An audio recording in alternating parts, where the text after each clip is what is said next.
اعوذ باللہ من الشیطان الرجیم بسم اللہ الرحمن الرحیم رب اشرح لی صدری ویسر لی امری واحلل عقدۃ من لسانی یفقہوا قولی۔ آج سب سے پہلے تو میں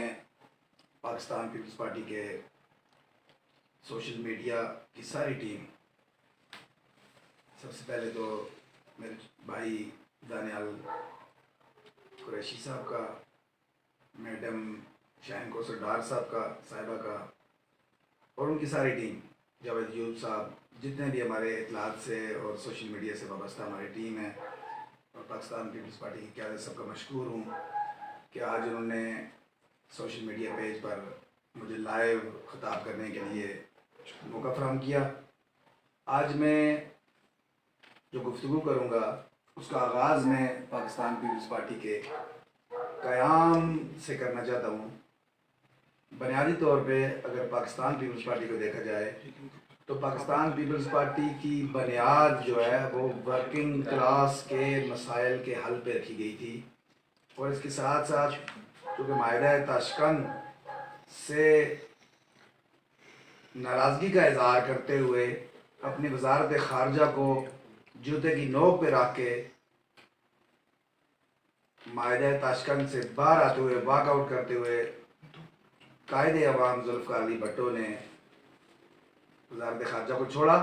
اور آ کے واپس پاکستان میں عوام کے ساتھ رابطہ کیا، نوجوانوں سے رابطہ کیا، یہاں کے دانشوروں سے رابطہ کیا، یہاں کے وکلاء سے رابطہ کیا، اور تمام ایسے سیاسی ورکر سے رابطہ کیا جو جنرل ایوب کی ڈکٹیٹرشپ اور اس گھٹن زدہ ماحول میں بہترین اور جاندار سیاسی اور سماجی کردار ادا کرنا چاہتے تھے یا کر رہے تھے۔ اس حوالے سے اگر پاکستان پیپلز پارٹی کی بنیادی دستاویز کو دیکھا جائے تو بنیادی تمیدی جو پیراگراف ہے اس میں یہ لکھا ہوا ہے کہ پاکستان پیپلز پارٹی کے قیام کا حتمی مقصد ایک غیر طبقاتی سماج کا قیام ہے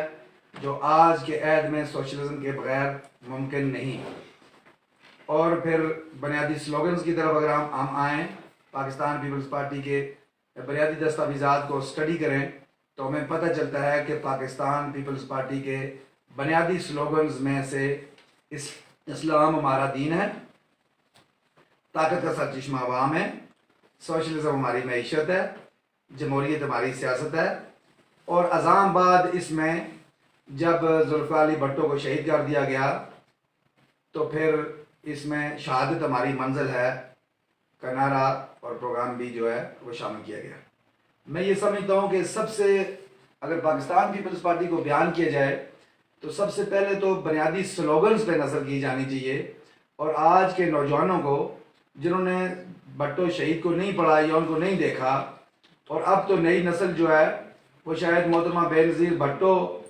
کے بعد جوان ہونے والی جو نسل ہے وہ شاید محترمہ بینظیر بھٹو سے بھی اور ان کی لیگیسی سے بھی واقف نہ ہو، ان کی جدوجہد سے بھی واقف نہ ہو،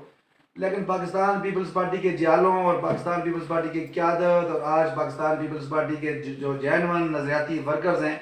ان کی یہ ذمہ داری ہے کہ نئی نسل کو جو آج تبدیلی کے نام پہ جگہ جگہ دھوکہ کھا رہی ہے اس کو یہ بتایا جائے کہ حقیقی تبدیلی کی ہر راہ پاکستان پیپلز پارٹی سے ہو کے گزرتی ہے۔ ہم یہ سمجھتے ہیں کہ جنرل ایوب کی اس گھٹن زدہ ماحول میں 10-11 سالہ طویل آمریت کے بعد جو گھٹن تھی معاشرے میں اور جو رد عمل تھا ورکنگ کلاس کے اندر اور عام عوام کے اندر، کہ اس وقت تک فیصلے صرف ایوانوں میں ہوا کرتے تھے، اس وقت جمہوریت کا کوئی تصور نہیں تھا، اس وقت تھرو آؤٹ ڈکٹیٹرشپ تھی، اس سے پہلے جو جتنی بھی حکومتیں گزری وہ بھی شاید ایوانوں سے باہر فیصلوں کو نہیں لا سکی تھی۔ یہ قائد عوام ذوالفقار علی بھٹو کا ہی کارنامہ ہے کہ وہ فیصلوں کو عوام کے اندر لے کے آگے اور اقتدار کے ایوانوں سے باہر نکال کے جو حکومتی اور ریاستی فیصلے تھے وہ عوام کی طرف لے کے آئے اور جمہوریت کا احیاء کیا۔ 1973 کا جو آئین ہے اس آئین کو اگر آپ دیکھیں تو اس آئین کے اندر تمام مکاتب فکر کو پورا تحفظ جو ہے وہ دیا گیا، پورے ہر طرح کے تحفظ کی ضمانت دی گئی، اور ایک متفقہ آئین جو ہے وہ دیا گیا 73 میں۔ اس سے بھی قبل اگر ہم پیپلز پارٹی کی بنیادوں میں ہم دیکھیں تو ایک اور چیز جو شاید آپ کو کہیں کسی دوسری پارٹی میں نظر نہیں آتی، وہ ہے 1968 اور 69 کی تحریک، جو ورکنگ کلاس کی تحریک تھی، جو کسانوں کی تحریک تھی، جو مزدوروں کی تحریک تھی، جو طلبہ کی تحریک تھی۔ ہوا یہ تھا کہ 6 نومبر 1968 کو راولپنڈی ٹیکنیکل کالج کے طلبہ میں سے ایک نوجوان پولیس کی فائرنگ سے شہید ہو گیا، اور اس شہادت کے بعد نوجوان جو ہے ری ایکشن میں باہر نکلے، اور پھر راولپنڈی پولی ٹیکنیکل کالج سے یہ احتجاج باہر نکلتا ہوا پورے پنڈی اسلام آباد کے کالجز اور یونیورسٹیز، اور پھر پورے پنجاب اور پورے پاکستان کی طرف جو ہے وہ ہمیں ابھرتا ہوا اور بکھرتا ہوا اور پھیلتا ہوا نظر آیا۔ اور پھر ہفتے 2 ہفتے کے اندر اسی احتجاج کے اندر ہمیں کسان شامل ہوتے ہوئے نظر آئے، ہمیں مزدور طبقہ شامل ہوتا ہوا نظر آیا، اور یوں نظر آ رہا تھا کہ پورا پاکستان احتجاج میں باہر نکل آیا۔ اس وقت کچھ پیسے جو ہے وہ چینی کی قیمت میں بھی اضافہ کیا گیا تھا، تو مہنگائی کے ایشو پہ بھی لوگ ری ایکشنری ہو گئے، اور دراصل آمرانہ اس عہد کی جو گھٹن تھی وہ رد عمل کے طور پہ سامنے آئی، اور پورے پاکستان کے عوام جو ہیں وہ باہر نکل آئے، اور ان کا ایک ہی مطالبہ تھا، اور وہ مطالبہ تھا ڈکٹیٹرشپ کا خاتمہ اور عوامی حقوق کی بحالی اور جمہوریت کی بحالی، اور جو جمہوری طریقہ کار کے مطابق عوامی جو امنگوں کی جو ترجمانی تھی اس کی طرف لوگ آگے بڑھ رہے تھے۔ کسان اپنی زندگیاں بدلنے کے لیے باہر نکل آئے تھے، مزدور اپنے اس گھٹن زدہ اور تکلیف دہ زندگی کو بدلنے کے لیے باہر آ گئے تھے، نوجوان جو ہیں وہ اس اپنے گھٹن زدہ ماحول اور مہنگی تعلیم اور دیگر جو مسائل تھے ایک محفوظ مستقبل کے حوالے سے، روزگار کے حوالے سے، وہ باہر نکل کے آ رہے تھے، اور یوں لگ رہا تھا کہ طاقت جو مقید تھی اقتدار کے ایوانوں کے اندر، وہ طاقت ہمیں گلیوں کوچوں میں بکھرتی ہوئی نظر آ رہی تھی، کھیتوں کھلیانوں میں نظر آ رہی تھی، فیکٹریوں اور کارخانوں کے اندر نظر آ رہی تھی بکھری ہوئی، اور یوں لگتا تھا کہ ریاست جو دراصل اقتدار اور اختیارات کا منبع تھی، مرکزہ تھی، وہ ریاست بکھرتی ہوئی نظر آ رہی تھی، اور ایک ایسے عہد میں ہم یہ سمجھتے ہیں کہ وہ ایک انقلابی تحریک تھی، اور وہ انقلابی تحریک آگے بڑھ رہی تھی، اور اس انقلابی تحریک کو آگے بڑھ کے قائد عوام شہید ذوالفقار علی بھٹو نے لیڈ کیا تھا، اور لیڈ کرتے ہوئے اس تحریک کو ڈرائیو کرتے ہوئے وہ آگے بڑھے، اور وہ وقت بھی تاریخ کی گھڑیوں نے دیکھا، اور تاریخ کے اوراق میں آج بھی محفوظ ہے کہ حالہ میں کانفرنس ہو رہی تھی، اور اس کانفرنس کا ایجنڈا یہ تھا کہ براہ راست انقلاب کیا جائے یا بذریعہ انتخابات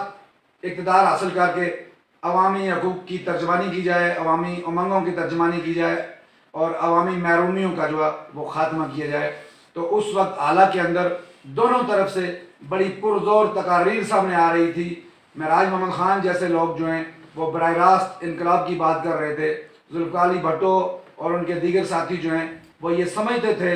کہ اس طریقہ کار سے بہت زیادہ قتل و خون ہو سکتا ہے، کیونکہ ریاست کے مقتدر لوگ، اسٹیبلشمنٹ اور ریاست کے بااختیار لوگ، جاگیردار، جرنیل، ججز اور اس وقت کے حکمران جو ہیں وہ یقیناً اتنی آسانی سے اقتدار عوام کے حوالے کرنے والے نہیں تھے۔ تو یہ سمجھا گیا، یہ محسوس کیا گیا کہ اگر براہ راست انقلاب اور کنٹرول کی طرف آگے بڑھا جائے گا تو بہت زیادہ قتل و خون ہوگا۔ تو اس اعتبار سے پھر وہاں اعلیٰ کانفرنس کے اندر یہ ڈیسیژن کیا گیا کہ جو ایک سلوگن تھا کہ پرچی یا برچی، تو پھر برچی کے بجائے پرچی کا استعمال کیا جائے، اور اسی پرچی کو برچی بنا کے، برچی تصور کر کے ووٹ ڈالا جائے، اور ٹھکا ٹھک موریں لگائی جائیں، اور اس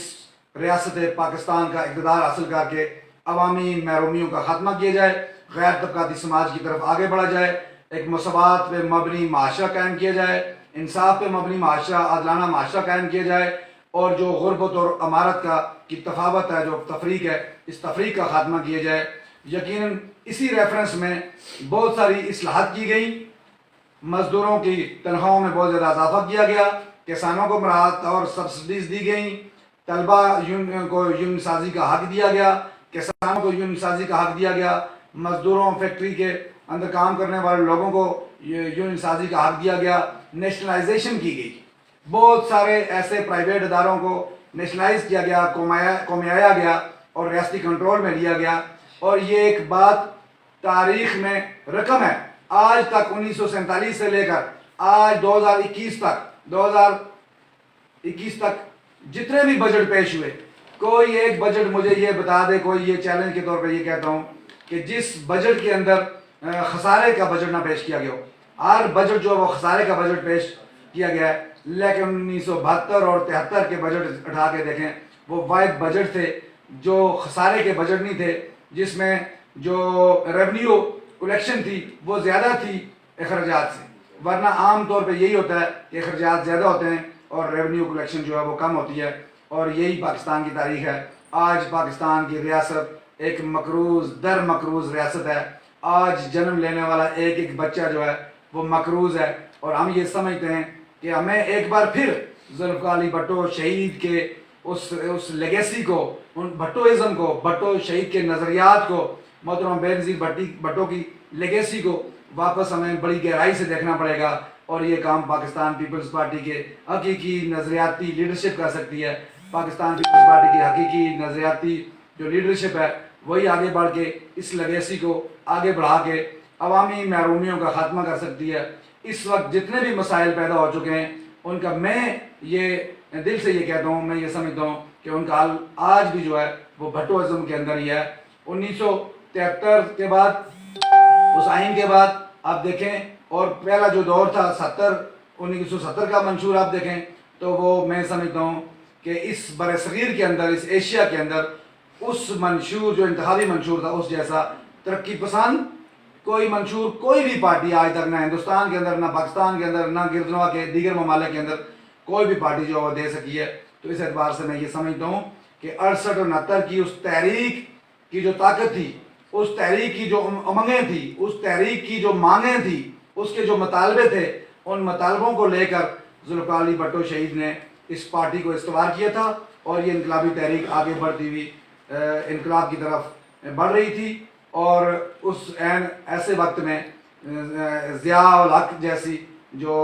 درندہ صفت آمریت جو ہے وہ ہم نے دیکھا کہ 5 جولائی 1977 کو ایک فوجی کو ہوتا ہے اور ذوالفقار علی بھٹو شہید کی حکومت کا خاتمہ کر دیا جاتا ہے. ازاں بعد ان کا عدالتی قتل کر دیا جاتا ہے اور محترمہ بینظیر بھٹو کی جدوجہد جو ہے وہ اپنی ایک سمت پکڑتی ہے. وہ یہاں پاکستان میں قید و بند کی صعوبتیں برداشت کرتی ہیں, تشدد برداشت کرتی ہیں, یہاں سے ملک بدری ان کی ہو جاتی ہے اور بہت عرصہ وہ باہر رہتی ہیں. لیکن جب 1986 میں وہ واپس آتی ہیں تو پھر تاریخ جو ہے وہ یہ بتاتی ہے کہ 1986 کے اندر جو استقبال محترمہ بینظیر بھٹو کا لاہور کے اندر ہوتا ہے وہ ہمیشہ تاریخ جو ہے وہ اس کو یاد سنہری حروف میں لکھے گی. کہ کہا جاتا ہے کہ 20 سے 30 لاکھ لوگوں نے محترمہ بینظیر بھٹو کا استقبال کیا. اور یہ ثابت ہو گیا کہ آمریت اور ضیاء الحق کا جو اس کے جو ریفرینڈم تھے نامزد اور اس کی قائم کردہ جو حکومتیں تھیں, ان حکومتوں کو پاکستان کے عوام تسلیم کرنے سے انکاری تھے. اور حقیقی جو لیڈرشپ تھی محترمہ بینظیر بھٹو کی شکل میں, ذوالفقار علی بھٹو کے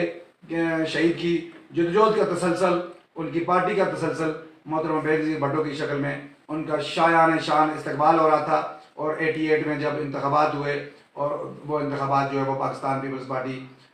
جیت کے اپنے دوبارہ سے جو اقتدار حاصل کرتی ہے. اس کے بعد پھر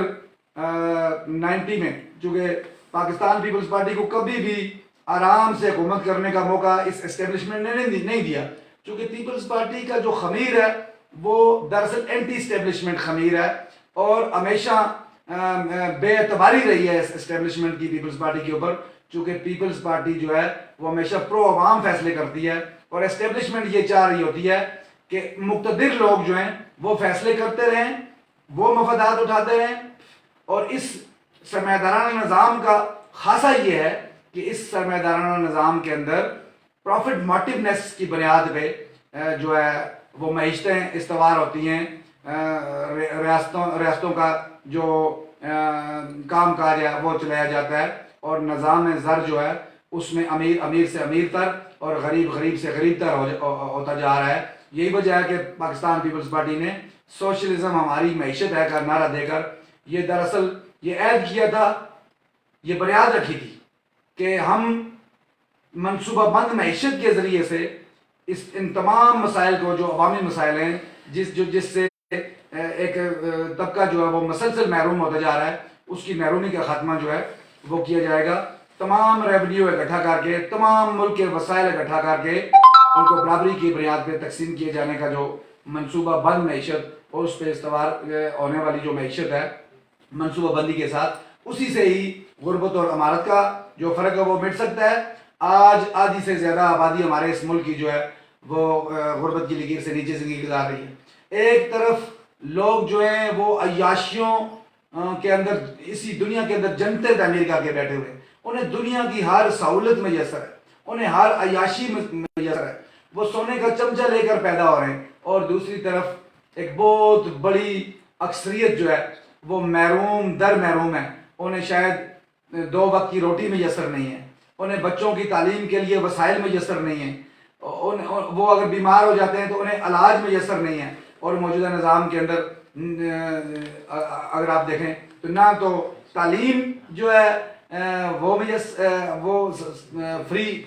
یا سستے داموں میسر ہے, نہ ہی آپ کو علاج میسر ہے, نہ ہی آپ کو تحفظ میسر ہے. پیپلز پارٹی نے روٹی کپڑا اور مکان کا جو نعرہ دیا تھا, دراصل یہ نہیں تھا کہ آپ کے گھروں میں کپڑے بھیجے جائیں گے یا آپ کے گھروں میں کھانا بھیجا جائے گا. بنیادی طور پہ تصور یہ تھا کہ ہم ایسی منصوبہ بند معیشت لے کے آئیں گے, ہم معیشت کا معاشی نظام اس طرح کا لے کے آئیں گے کہ ہر بندے کو روزگار ملے گا. جب روزگار ملے گا تو وہ باعزت روزگار جو ہے اسی سے وہ اپنا بندوبست کر سکے گا, اپنا چولہا بھی جلا سکے گا, اپنے کپڑے بھی پہن سکے گا, اپنے لیے چھت بھی بنا سکے گا. لیکن میں یہ سمجھتا ہوں کہ اگر کوئی بے چھت اس معاشرے کے اندر, ہماری ریاست کے اندر موجود ہے تو یہ ریاست کی بنیادی ذمہ داری ہے. اور 73 کے آئین نے یہ ضمانت دی ہوئی ہر شہری کو کہ ہر بے چھت کو چھت بنا کے دینی ہے, اس کو گھر بنا کے دینا ہے. اور پاکستان پیپلز پارٹی کی پہلی حکومت کو دیکھیں اور اس کے بعد آنے والی حکومتوں کو دیکھیں, 2008 اور 13 کے درمیان جو حکومت تھی, آخری حکومت, اس کو بھی دیکھیں تو ہمیشہ پاکستان پیپلز پارٹی کی یہ پالیسی رہی ہے کہ حکمت عملی رہی ہے کہ وہ جو ہے لیبر کالونیاں اور ورکنگ کلاس کے لیے مکانات جو ہیں وہ تعمیر کرتی رہی ہے.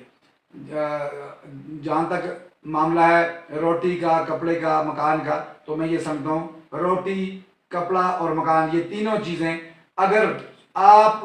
اپنے معاشرے کے لوگوں کو, اپنے نوجوانوں کو, کسانوں کو, مزدوروں کو, ریڑھی بانوں کو, اپنی غریب آبادیوں کو, اپنی محروم آبادیوں کو روٹی, کپڑا اور مکان میسر, ان کو باعزت روزگار نہیں دے سکتے تو پھر انہیں براہ راست روٹی, کپڑا اور مکان آپ کو دینا چاہیے, چونکہ آئین اس بات کی ضمانت دیتا ہے. تو میں یہ سمجھتا ہوں کہ آج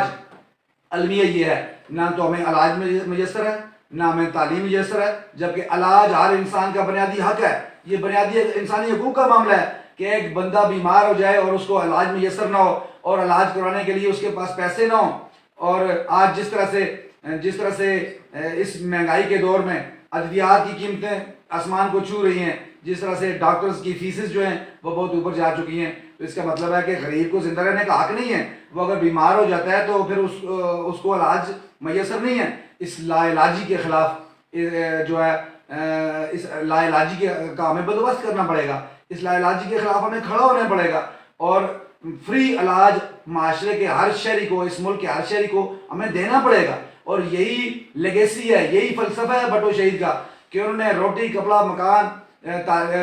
تعلیم, علاج, ان چیزوں کی تو ضمانتیں دی ہے 73 کے آئین کے اندر کہ جو بچہ پیدا ہوگا اس کو تعلیم میسر ہونی چاہیے, اس کے لیے اس کے قریب تر, اس کے محلے کے اندر, اس کے وارڈ کے اندر, اس کے گاؤں کے اندر اس کو سکول میسر ہونا چاہیے. آج بے تحاشا ایسے علاقے موجود ہیں, ہم دیکھتے ہیں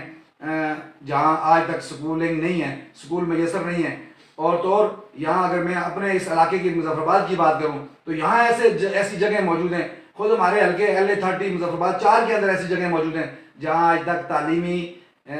جہاں آج تک پرائمری جو سکولز ہیں وہ تک میسر نہیں ہیں, اور اس سے ہائر لیول کی ایجوکیشن تو دور کی بات ہے. اسی طرح سے علاج کا معاملہ ہے, پھر بھوک ہے، بے تحاشا بھوک ہے اس وقت. اور کرونا، جب سے کرونا کا یہ معاملہ سٹارٹ ہوا ہے، کرونا نے بھی تمام دنیا کو اس وقت میں سمجھتا ہوں ایکسپوز کر دیا ہے، دنیا کے معاشی نظاموں کو ایکسپوز کر دیا ہے، یہاں کے ریاستوں کو ایکسپوز کر دیا ہے. بڑی بڑی امریکہ جیسی ریاستیں جو ہے وہ بے بس نظر آتی ہیں، برطانیہ بے بس نظر آتا ہے، فرانس آپ کو بے بس نظر آتا ہے، جرمنی آپ کو بے بس نظر آتا ہے. تو یہ جو تھرڈ ورلڈ کی پاکستان جیسی ریاستیں، انڈیا جیسی ریاستیں، ہم تو پہلے ہی تاخیر زدہ قوم ہیں، تاخیر زدہ ممالک ہیں، ہم تو ترقی کی دوڑ میں پہلے ہی بہت پیچھے ہیں. لیکن میں یہ سمجھتا ہوں کہ آج ایک بار پھر ہمیں یہاں پاکستان کے اندر، کشمیر کے اندر یہ سوچنے پہ مجبور کر دیا حالات نے کہ اگر وہ نیشنلائزیشن جاری و ساری رہتی جس کا آغاز ذوالفقار علی بھٹو نے کیا تھا اور جس کے خلاف بڑا زہریلا پروپیگنڈا کیا جاتا ہے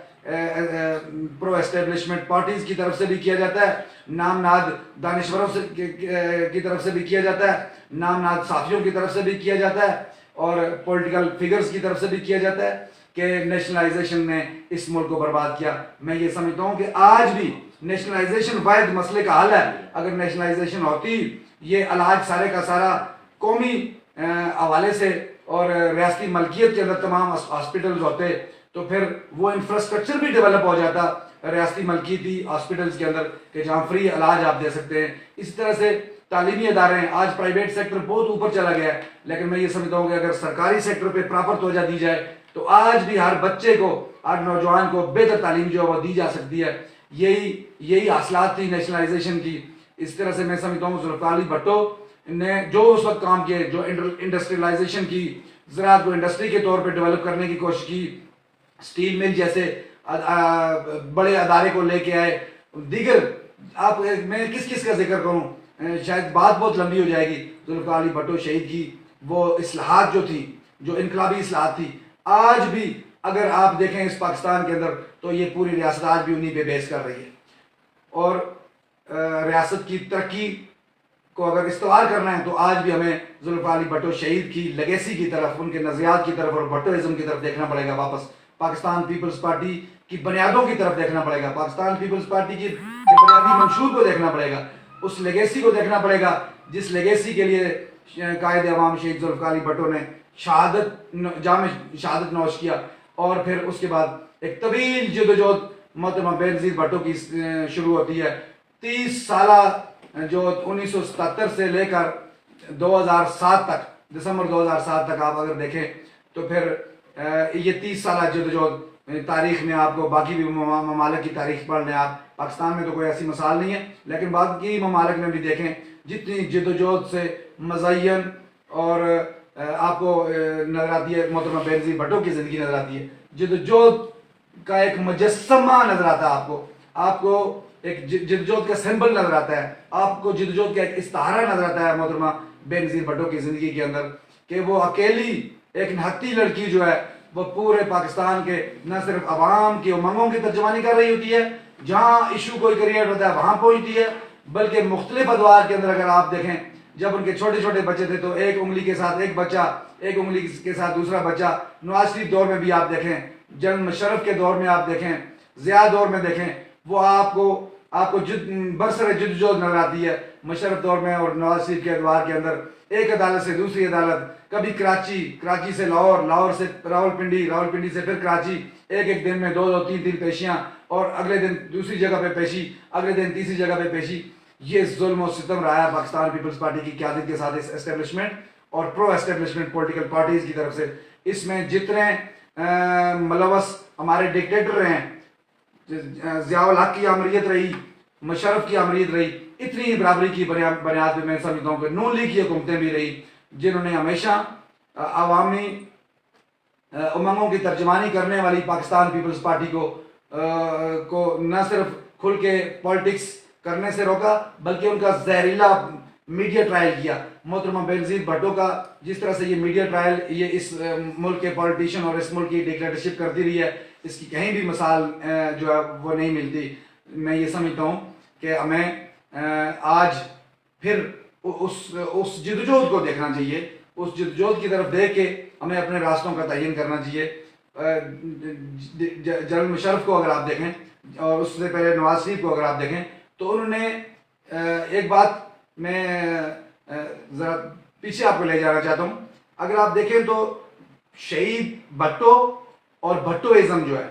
اس کو اگر آپ دیکھیں تو آپ کو اس پاکستان ریاست پاکستان کے اندر ساری سیاست ایک طرف نظر آتی ہے. بھٹوازم آپ کو نظر آتا ہے, بھٹو کی سیاست نظر آتی ہے, ان کے نظریات و افکار نظر آتے ہیں, اور دوسری طرف آپ کو اینٹی بھٹو افکار نظر آتے ہیں. بھٹو جو ہیں وہ جمہوری لیڈر ہیں, وہ عوام کے لیڈر ہیں, وہ عوام کی امنگوں کی ترجمانی کرنے والے لیڈر ہیں. وہ فیصلوں کو ایوانوں سے باہر کھیتوں کھلیانوں فیکٹریوں اور چوکوں چوراہوں اور مختلف جو ہماری بکھری ہوئی آبادیاں ہیں, شہری آبادیاں ہیں, دیہی آبادیاں ہیں, یعنی عوام کے رائے سے پیدا ہونے والے جو موقف اور حکمت عملی ہے اور جو فیصلے ہیں قومی فیصلے, وہ ان میں عوام کو ملوث کر کے عوام کی رائے لے کر آگے بڑھنے کی ایک لیگیسی ہے, ایک طرز فکر ہے. اور دوسری طرف کیا ہے, دوسری طرف ایوانوں کے اندر بیٹھ کے فیصلے کرنا اور ان فیصلوں کو ان کو مروج کرنے کا, ڈنڈے کی زور پہ مروج کرنے کا طریقہ کار ہے. تو میں یہ سمجھتا ہوں کہ جو جمہوریت ہماری سیاست کا جو سلوگن تھا وہ یہی تھا کہ فیصلے لوگ کریں, اور اس کے لیے انتخابات کا طریقہ کار اپنایا گیا. اعلیٰ کانفرنس میں یہ ڈیسیژن کیا گیا, 1970 کا انتخاب ہوا اور لینڈ سلائڈ وکٹری اس مغربی پاکستان کے اندر اس وقت حاصل کی گئی, اور واحد بڑی پارٹی کے طور پہ پاکستان پیپلز پارٹی سامنے آئی. اور جمہوریت کے ذریعے سے, جمہوری رویوں کے ذریعے سے, جمہوری فیصلوں کے ذریعے سے, ووٹ کی پرچی کی طاقت کے ذریعے سے اقتدار حاصل کرنا اور پارلیمنٹ کے اندر بیٹھ کے فیصلے کرنا, یہ طریقہ کار جو ہے وہ اپنایا گیا. اس ملک کی چونکہ وسیع تر آبادیاں مسلم آبادیاں ہیں, تقریباً 98% مسلم آبادیاں ہیں, لیکن اس کے باوجود یہ تو کہا گیا کہ اسلام ہمارا دین ہے. چونکہ اسلامی جمہوریہ پاکستان اس ریاست کا نام 73 کے آئین میں رکھا گیا, لیکن اقلیتوں کے حقوق کا پوری طرح سے تحفظ کیا گیا اس آئین کے اندر. اقلیتوں کو بھی ساتھ لے کے چلنے کی بات کی گئی. سیاست کے اندر سیکولر فکر کو مروج کرنے کی کوشش کی گئی کہ چونکہ ہمارے معاشرے کے اندر بینگ مسلم بھی اگر ہم دیکھیں تو یہاں تو ڈھیروں درجنوں طرز فکر کے لوگ ہیں, اسکول آف تھاٹس کے لوگ ہیں, یہاں تو درجنوں فرقے موجود ہیں. اگر اسلام کی بات کریں تو پھر کون سا اسلام, کس کا اسلام, کون سے فرقے کا اسلام, یہ تو یہاں تو پھر جھگڑا ہی ختم نہیں ہوتا. اس لیے ہم یہ سمجھتے ہیں کہ جو جس فرقے سے تعلق ہے اسے اپنے فرقے, اپنی سوچ, اپنے اسکول آف تھاٹ کے مطابق آزادی ہو کہ وہ اپنی بات کر سکیں. یہی وجہ ہے کہ اس پاکستان کے اندر پیپلز پارٹی کے ادوار کے اندر شیعہ, سنی, وابی, بریلوی, دیگر جو تفاوتیں ہیں, جو فرقہ بندیاں ہیں, ان تفریقوں کی حوصلہ شکنی کی گئی. اور آج بھی ہم سمجھتے ہیں کہ حوصلہ شکنی کی جاتی ہے کہ ایک نیشنل لیول کی ایک قومی یکجہتی کا جو اصول ہے وہ بنیادی مطمع نظر رہا ہے. اور اس اعتبار سے میں یہ سمجھتا ہوں کہ آپ کا مذہب کوئی بھی ہو, آپ کا مسلک کوئی بھی ہو, لیکن قومی دھارے کے اندر آپ اس قوم کے شہری ہیں, اس ریاست کے شہری ہیں. آپ کو مثبت طرز فکر کے ذریعے سے آگے بڑھنا چاہیے. اور جتنا آپ سمجھتے ہیں کہ میرا حق ہے کہ میں اپنے حق کی بات کروں, اپنے فکر کی بات کروں, اپنے مسلک کی بات کروں, اپنی سیاسی پارٹی کی بات کروں, اپنے سیاسی فلسفے اور نظریات کی بات کروں, اتنا ہی مجھے حق دینا چاہیے. باقی لوگوں کو بھی, دوسری پارٹی کے لوگوں کو بھی, ان کو بھی اتنا ہی حق ہے. ڈیبیٹ جو ہے وہ ہونا چاہیے, نیشنل ڈیبیٹس کی طرف آگے بڑھنا چاہیے تاکہ یہ چھوٹے چھوٹے کنفلکٹس جو ہیں ان کا خاتمہ کیا جا سکے. اس کے علاوہ میں یہ سمجھتا ہوں کہ ذوالفقار علی بھٹو نے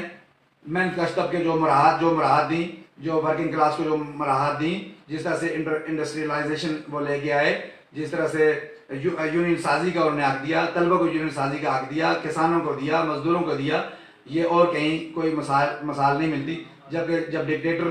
ضیاء الحق آیا تو اس نے یہ ساری مراحت جو ہے وہ یہ واپس لے لی, یونین سازی کا حق واپس لے لیا, اور اس کے بعد پھر جدوجہد جاری رہی. آج تک طلبہ یونین پہ پابندی ہے. ضیاء الحق نے پابندی لگائی تھی, اس کے بعد آج تک پابندی ہے. اور اس کے بعد آنے والی ساری حکومتیں جن میں پیپلز پارٹی بھی آئی, نون لیگ بھی آئی, پھر جنرل مشرف بھی آیا, لیکن کسی نے بھی طلبہ یونین کو بحال نہیں کیا. میں یہ سمجھتا ہوں کہ طلبہ یونین کو آج بھی ہمیں اس کی بحالی کی طرف بڑھنا چاہیے. اور پاکستان پیپلز پارٹی کی قیادت سے میں یہ اپیل کرتا ہوں, وہ آزاد کشمیر کی قیادت سے, پاکستان کی قیادت, خصوصی طور پہ چیئرمین بلاول بھٹو زرداری سے یہ اپیل کرتا ہوں کہ طلبہ کو یونین سازی کا حق ملنا چاہیے، چونکہ یونیورسٹیز کے اندر، کالجز کے اندر طلبہ یونین سازی کر کے اپنی تنظیموں کو بنا کے الیکشن کے پروسیس میں جا کے دراصل وہ مستقبل کی لیڈرشپ تیار کر رہے ہوتے ہیں. یہ طلبہ تنظیمیں مستقبل کی لیڈرشپ کے لیے نرسری کا رول پلے کر رہی ہوتی ہیں. وہ وہاں ایک ڈسپلن سیکھ رہے ہوتے ہیں، وہ سیاسی انداز فکر اور جمہوری رویے ان کے وہاں پنپ رہے ہوتے ہیں، جبکہ ان پہ پابندی کی صورت میں جو ہم دیکھتے ہیں کہ پھر کلاشنکوف کلچر میں نظر آتا ہے، پھر زورا زوری نظر آتی ہے، پھر مارا ماری نظر آتی ہے، پھر لڑائی جھگڑے نظر آتے ہیں، جمہوری طرز فکر جو ہے وہ ختم ہوتا نظر آتا ہے. جنرل ضیاء الحق نے پنجاب یونیورسٹی کو آپ دیکھیں، باقی دیگر جگہوں پہ دیکھیں کہ صرف ایک اسلامی جمعیت طلبہ کی ڈکٹیٹرشپ جو ہے اداروں کے اندر قائم کرنے کی کوشش کی گئی، اور پی ایس ایف کو، پاکستان ایم ایس ایف کو، ایسی ترقی پسند تنظیموں کو کمزور کرنے اور انہیں کریش کرنے کے لیے باقاعدہ مذہبی تنظیموں کو ریوائیو کیا گیا، ان کی تشکیل کی گئی اور ان کو سپورٹ کیا گیا. اسی طرح سے پاکستان پیپلز پارٹی کو کمزور کرنے کے لیے، چونکہ پاکستان پیپلز پارٹی ایک انقلابی تحریک تھی اور اسٹیبلشمنٹ کبھی نہیں چاہتی تھی کہ بھٹوازم آگے بڑھے اور شہید بھٹو کی لیگیسی آگے بڑھ کے اس ملک کے اندر یہ جو طبقاتی تفریق ہے، اس طبقاتی تفریق کا خاتمہ ہو جائے، ایک غیر طبقاتی معاشرے کا جو قیام عمل میں آ جائے، ایک سوشلسٹ اور منصوبہ بند معیشت جو ہے اس کی طرف آگے بڑھے. چونکہ اسٹیبلشمنٹ کبھی نہیں چاہتی کہ ان کی مراحت پہ کٹ لگتی ہیں، ان کے عیاشیوں پہ کٹ لگتی ہیں، ان کے ایوانوں کے اندر بیٹھ کے فیصلے کرنے کا جو اختیار ہے وہ عوام کی طرف انہیں جاتا ہوا نظر آتا ہے. تو ان کا مائنڈ سیٹ یہ ہے کہ فیصلے اور قوت اور اختیار جو ہے وہ اپنے پاس رکھا جائے. یہی وجہ ہے کہ پاکستان کی اس ریاست کے اندر زیادہ تر آمرانہ حکومتیں رہی ہیں. جنرل ایوب کو دیکھیں، جنرل ضیاء الحق کو دیکھیں، جنرل مشرف کو دیکھیں، میکسیمم ٹائم جو ہے وہ آمریت کا پروردہ رہا ہے، آمریت کے براہ راست کنٹرول میں رہا ہے. اور جو امریت کے براہ راست کنٹرول میں نہیں بھی تھا، جیسے آج ہے، جیسے نواز شریف آتے رہے تو وہ امریت سے ڈیل کر کے آتے رہے. آج بھی ایک کٹھ پتلی، ایک سلیکٹڈ وزیر اعظم جو ہے وہ پاکستان پہ بٹھایا گیا، اور اس کے پیچھے بھی جو فیصلہ کرنے والے لوگوں، بااختیار لوگوں اور اسٹیبلشمنٹ کا پلان یہ تھا کہ نون لیگ اور پیپلز پارٹی کو ایک طرف کر کے ایک نئی جو ہے وہ پارٹی کا قیام میں لایا جائے، اور دراصل اپنی اس طرز فکر کو تحفظ فراہم کیا جائے. وہ طرز فکر جو فیصلوں کو ایوانوں سے باہر نہیں آنے دیتی، وہ طرز فکر جو جاگیرداری کو قائم رکھنا چاہتی ہے، وہ طرز فکر جو سرمایہ داری کو قائم رکھنا چاہتی ہے، وہ طرز فکر جس کے اندر بڑے بڑے سرمایہ دار مزید سرمایہ حاصل کر سکتے ہیں، وہ طرز معیشت جس کے اندر زیادہ سے زیادہ منافع کمانے کی طرف آگے بڑھا جاتا ہے، اور وہ طرز معیشت جس کے اندر لوگوں کی ضرورتوں کے تحت چیزیں نہیں پیدا کی جاتی، پرافٹ کمانے کے لیے پیدا کی جاتی ہیں. فیکٹریاں جو ہیں جو پروڈکشن دے رہی ہوتی ہیں، ان فیکٹریوں کو یہ المیہ دیکھیں آپ کہ ایک فیکٹری ہے وہ سے جوتا بنانے کی فیکٹری ہے، ایک مزدور جو ہے وہ جوتے بنا رہا ہے، صبح سے شام تک وہ جوتا ہوا ہے، اس کے اندر کام کرتا ہے، شام کو اسے جو تنخواہ ملتی ہے بمشکل وہ اپنے گھر کا چولہا جلاتا ہے. وہ جوتا جو اپنے ہاتھوں سے بنا رہا ہوتا ہے، اس جوتے کو وہ اپنے بچے کے لیے یا اپنے لیے استعمال نہیں کر سکتا. اسی طرح سے وائس ورثہ آپ اگر مثال لیں تو وہ کسان جو اپنی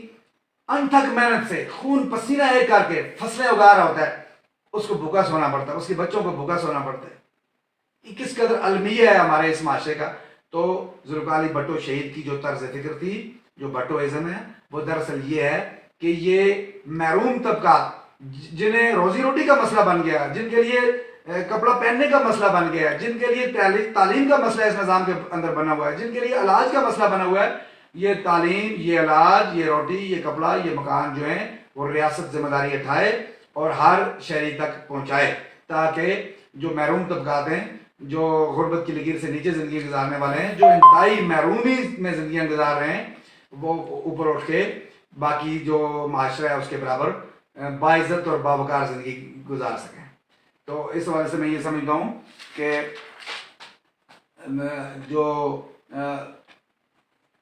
بھٹو صاحب کی جو اصلاحات تھیں، وہ اصلاحات آہستہ آہستہ ڈکٹیٹرشپ نے اور اس کے بعد آنے والی حکومتوں نے آہستہ آہستہ لوگوں سے چھین لی. وہ جو برات تھی، جس طرح سے یونین سازی کا حق تھا، جس طرح سے تنخواہوں میں اضافہ ذوالفقار علی بھٹو شہید کے دور میں ہوتا رہا ہوا ہے یا اس کے بعد پیپلز پارٹی کی حکومتوں میں ہوتا رہا، جس طرح سے مستقل ملازمتوں کا ایک ٹرینڈ جو ہے وہ پیپلز پارٹی دیتی رہی، ان ساری چیزوں کو ڈکٹیٹرشپ نے، ضیاء الحق نے، جنرل مشرف نے اور نواز شریف نے ہمیشہ اس کو ڈینائی کیا، اور اس کے اگینسٹ جو ہیں وہ کالے قوانین لے کے آتے رہے۔ وہ آئی آر اوز کی شکل میں آپ دیکھیں 2001 میں جنرل مشرف لے کے آئے، اس سے پہلے نواز شریف لے کے آئے کالے قانون، جن میں اسپیشل پاور ایکٹ جیسے قوانین، جن میں ریموول فرام سروس ایکٹ جیسے قوانین، جس میں بینکنگ آرڈیننسز وغیرہ آئے، ان ساری چیزوں کو جو ہے وہ آ کے پھر 2008 کی 8 اور 13 کے درمیان جو پیپلز پارٹی کی حکومت تھی، انہوں نے ان کالے قوانین کا 1 بائی 1 جو ہے وہ خاتمہ کیا۔ تو میں یہ سمجھتا ہوں کہ ڈکٹیٹرشپ نے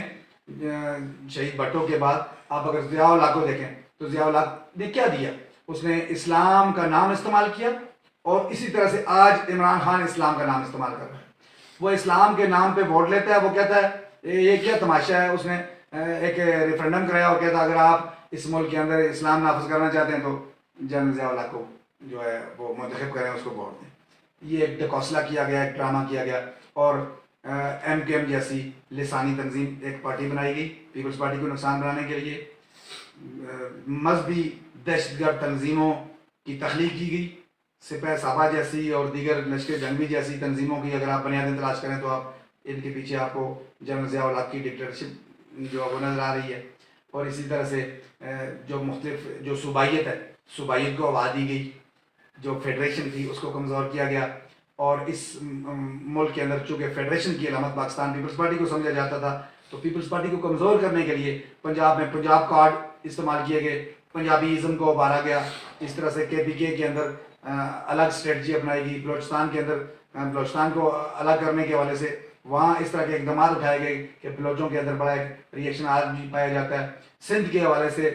جو ماندانہ کارروائیاں ہیں وہ آج بھی جاری و ساری ہیں۔ یہ ڈکٹیٹرشپ کا ہی تسلسل ہے۔ میں یہ سمجھتا ہوں کہ اگر جنرل مشرف کی گورنمنٹ کو دیکھیں، اس کے اقدامات کو دیکھیں، اور اس عمران خان کے اقدامات کو دیکھیں، تو آپ کو بہت ساری چیزوں میں یکسانیت نظر آتی ہے، ان کی پالیسیز میں یکسانیت نظر آتی ہے۔ جہاں تک بات ہے کشمیر ایشو کی، کشمیر ایشو بہت امپورٹنٹ ایشو ہے، رہا ہے، اور ذوالفقار علی بھٹو شہید وہ واحد لیڈر ہیں پاکستان کے، اور پاکستان پیپلز پارٹی واحد پارٹی ہے پاکستان کی جس نے یہ کہا، اور واضح طور پہ یہ کہا کہ کشمیر کا فیصلہ کشمیر کے عوام کریں گے۔ UN کی قراردادوں کے مطابق کشمیر کا فیصلہ ہونا چاہیے، UN کی قراردادوں پر عمل درآمد ہونا چاہیے، اور یہ واضح طور پہ ذوالفقار علی بھٹو شہید نے آج بھی ریکارڈ پہ ان کی تقاریر موجود ہیں، انہوں نے کہا کہ کشمیر کا فیصلہ نہ دہلی نے کرنا ہے نہ اسلام آباد نے کرنا ہے۔ اس وقت اندرا گاندھی ہوا کرتی تھی تو انہوں نے واضح طور پہ نام لے کے کہا کہ نہ اندرا نے فیصلہ کرنا ہے نہ بھٹو نے کرنا ہے، یہ کشمیر کے عوام نے کرنا ہے، کشمیر کے محنت کشوں نے کرنا ہے، کشمیر کے کسانوں نے، مزدوروں نے کرنا ہے، کشمیر کے نوجوانوں، کشمیر کی خواتین و حضرات نے کرنا ہے، کشمیر کے باسیوں نے فیصلہ کرنا ہے۔ اور آج بھی میں یہ سمجھتا ہوں کہ جاندار موقف ہے پاکستان پیپلز پارٹی کا۔ ہمارا نعرہ سب پہ بھاری، رائے شماری، رائے شماری، رائے شماری کے ذریعے سے پیپلز پارٹی کا یہ ہمیشہ موقف رہا ہے کہ رائے شماری کے ذریعے سے کشمیری خود فیصلہ کریں گے کہ ان کا مستقبل کیا ہے، کون سا آپشن استعمال کرتے ہیں۔ اور میں یہ سمجھتا ہوں کہ آگے بڑھ کے جو ریاست پاکستان اور ریاست ہندوستان نے آپس میں ایک وقت میں گٹھ چھوڑ کر کے 2 آپشنز پہ محدود کیا ہوا ہے، یہ بھی محدود آ کے خودارادیت ہے۔ کشمیری عوام کو مکمل آ کے خودارادیت دیا جانا چاہیے۔ اگر 3 آپشن، 4 آپشن، 5 آپشن، جتنے بھی آپشن ہیں اوپن ہونے چاہیے، تب جا کے آپ آ کے خودارادیت کی جو ڈیفینیشن ہے اس پہ پورا اتر سکتے ہیں۔ آ کے خود ارادیت جو محدود نہیں ہوتا، کشمیری عوام فیصلہ کریں، اور ہماری قیادت جو ہے اس کو زور دے کے آج بھی ان الیکشنز کے اندر بھی جس طرح سے PTI جو ہے وہ سودا بازی کر چکی بھی نظر آتی ہے، جس طرح سے عمران خان کے آنے کے بعد 370 اور 35A کا خاتمہ کیا مودی نے، اور اس کے بعد ایک مسلسل آج 2.25 سال سے لاک ڈاؤن ہے کشمیر کے اندر، وہاں ظلم و بربریت کے پہاڑ توڑے جا رہے ہیں، وہاں نوجوانوں کو گرفتار کیا جا رہا ہے، وہاں پیلٹ گنوں کا استعمال کیا جا رہا ہے، جس طرح سے وہاں کی جو لیڈرشپ ہے اس کو پس زندان کر دیا گیا ہوا ہے، آئے روز تشدد ہوتا ہے، آئے روز وہاں قتل و غارت گری ہو رہی ہے، ہمارے نوجوان مارے جا رہے ہیں، ہمارے نوجوان اٹھا کے غائب کر دیے جا رہے ہیں، اجتماعی قبرستانوں کی جو وہ دریافتیں ہو رہی ہیں کشمیر کے اندر، اور اس سارے ظلم و ستم کے باوجود اور جو جوش اور جذبہ تحریک آزادی کشمیر کا کشمیری عوام کے اندر موجود تھا اور جو ان کو ایک اخلاقی سپورٹ پاکستان کی طرف سے پاکستان کے عوام کی طرف سے مل رہی تھی، میں یہ سمجھتا ہوں جب سے پی ٹی آئی کی گورنمنٹ عمران خان کی گورنمنٹ آئی ہے وہ سارا وہ جوش و جذبہ جو مان پڑتا ہوا نظر آ رہا ہے، اس لیے کہ اس وقت کی حکومت پاکستان جو ہے وہ کشمیر ایشو پہ پیچھے آ چکی ہے، پچھلے قدم پہ آ چکی ہے، وہ ایک غفلت کی ہی مرتکب نہیں ہو رہی، ان کی غفلت یہ بتا رہی ہے کہ وہ تقسیم کشمیر کی طرف آگے بڑھ رہے ہیں اور انڈر ہینڈ کہیں بیک ڈور ڈپلومیسی اس کو کہیں یا بیک ڈور چینلز کہیں کچھ بھی کہیں، لیکن انڈر ہینڈ کہیں انڈیا اور پاکستان کی موجودہ حکومت اور انڈیا کی موجودہ حکومت کہیں نہ کہیں یہ سودا بازی کر چکے ہیں کہ جو آپ کے پاس ہے، جو انڈیا کے پاس ہے وہ انڈیا کا، جو پاکستان کے پاس ہے وہ پاکستان کا۔ لیکن سوال یہ ہے کہ لاکھوں جانیں دینے کے بعد تحریک آزادی کشمیر کو ان لاکھوں جانوں لاکھوں شہیدوں کے خون پہ استوار ہو کے یہ تحریک آزادی کشمیر آگے بڑھی ہے، لاکھوں انسانوں کا خون جو ہے اس میں شامل ہو چکا ہوا ہے، کیا اب اس خون سے غداری کی جا سکتی ہے؟ کیا اس خون پہ کمپرومائز کیا جا سکتا ہے؟ کیا کشمیر کے عوام جو نسل در نسل جو ہے وہ لڑ رہے ہیں انڈیا کی اس ڈکٹیٹرشپ کے خلاف، انڈیا کے جبری حکومتوں کے خلاف، انڈیا کے ظلم جبر اور قتل و غارت گری کے باوجود ان کا جوش و جذبہ اور آزادی کی تڑپ جو ہے اور آزادی کی جو امنگ ہے وہ بڑھتی ہی چلی جاتی ہے، وہ کم نہیں ہو رہی؟ کیا وہ پاکستان کی موجودہ حکومت کی پالیسیوں پہ مطمئن ہو سکتے ہیں؟ میرا خیال ہے کہ قطعی طور پہ ایسا ممکن نہیں ہے۔ وہ اس سے بلکہ میں یہ سمجھتا ہوں کہ ریاست پاکستان کو سوچنا ہوگا، ریاست پاکستان کی حکومتوں کو سوچنا ہوگا کہ کشمیر کے عوام کہیں ادروائز سوچنے کی طرف آگے نہ بڑھیں، چونکہ ان کی بڑی محبت تھی پاکستان کے ساتھ اور پاکستان کا جھنڈا اٹھا کے وہ لڑ رہے تھے، پاکستان کا جھنڈا اٹھا کے وہ جانے دے رہے ہیں اور مسلسل دیتے آ رہے ہیں۔ ایسا نہ ہو کہ پھر ریاست پاکستان کے خلاف بھی یہاں تو نہیں لیکن انڈین آکوپائڈ کشمیر کے اندر ریئیکشن آئے۔ وہ جدوجہد جو تحریک آزادی کشمیر کی جدوجہد تھی، جس کو کشمیری حریت پسند کشمیری مجاہدین اور جو کشمیری عوام ہیں جس جدوجہد کے ذریعے سے اپنی آزادی حاصل کر کے اپنا مستقبل پاکستان کے ساتھ استوار کرنے کا ایک جذبہ رکھتے تھے، کہیں اس جذبے کے اندر کوئی فرق نہ آ جائے، اس جذبے کے اندر کوئی کمی نہ واقع ہو جائے اور وہ کسی دیگر آپشن کی طرف آگے بڑھنے کی طرف مائل ہو سکتے ہیں۔ تو اس اعتبار سے میں یہ سمجھتا ہوں کہ میں اپنے چیئرمین جناب بلاول بھٹو زرداری جو انسانی حقوق کی جو کمیٹی ہے پارلیمنٹ کے اندر اس کے انچارج بھی ہیں، اس کے چیئرمین بھی ہیں، میں یہ سمجھتا ہوں کہ ان سے بڑی امیدیں ہیں اس وقت، چونکہ کشمیر کے اندر انسانی حقوق کی بے تحاشا پامالی ہو رہی ہے۔ تو یہ جو عمران خان سلیکٹڈ جو کہتا ہے کہ میں سفیر ہوں کشمیریوں کا، میں نہیں سمجھتا کہ یہ سفارتکاری میں کامیاب ہو سکا ہے یا یہ مزید جو ہے وہ سفارتکاری جو وہ جاری رکھ سکتا ہے، کیونکہ اس سے مایوسی جو ہے وہ چھٹ کے سامنے آ رہی ہے۔ محض ایک دفعہ تقریر کر لینا یا ایک گھنٹے کے لیے ایک دن یکجہتی کے لیے کھڑا ہو جانا اور پھر کوئی کام نہ کرنا، کون سی سفارتکاری؟ میرا سوال یہ ہے کون سی سفارتکاری؟ کن کن ممالک کے اندر انہوں نے اپنے سفیروں کو ڈپیوٹ کیا کہ آپ کشمیر ایشو پہ اپنے موقف کو پاکستان ریاست پاکستان کے موقف کو آگے بڑھائیں یا کشمیریوں کی جو ترجمانی ہے وہ کریں؟ کہاں کیا گیا؟ کون سے سفارت خانوں کے اندر کشمیر ڈیسک جو ہے قائم کیے گئے؟ کتنے وفد آج کشمیریوں پر مشتمل یا پاکستان کے اندر صحیح کتنے وفد کشمیر ایشو پہ باہر بھیجے گئے؟ امریکہ بھیجے گئے، یورپ کے مختلف ممالک میں بھیجے گئے، برطانیہ میں بھیجے گئے، چائنا میں بھیجے گئے، روس میں بھیجے گئے، جو بڑے ممالک ہیں، جو فیصلہ کن اتھارٹیز ہیں، جو مستقل ممبران ہیں، جنرل اسمبلی کے ممبران ہیں یو این او ان کی طرف کتنے وفود بھیجے گئے؟ یہ میرا سوال ہے عمران خان اس کٹ پتلی سے۔ نہیں ہوا، کوئی کام نہیں ہوا، بڑی گہری مایوسی ہے۔ اور میں یہ سمجھتا ہوں کہ اسی مایوسی کے عالم کے اندر آج 2021 کے اندر آزاد کشمیر میں انتخابات ہونے جا رہے ہیں اور یہ انتخابات انتہائی اہم تاریخی عہد کے اندر ہو رہے ہیں،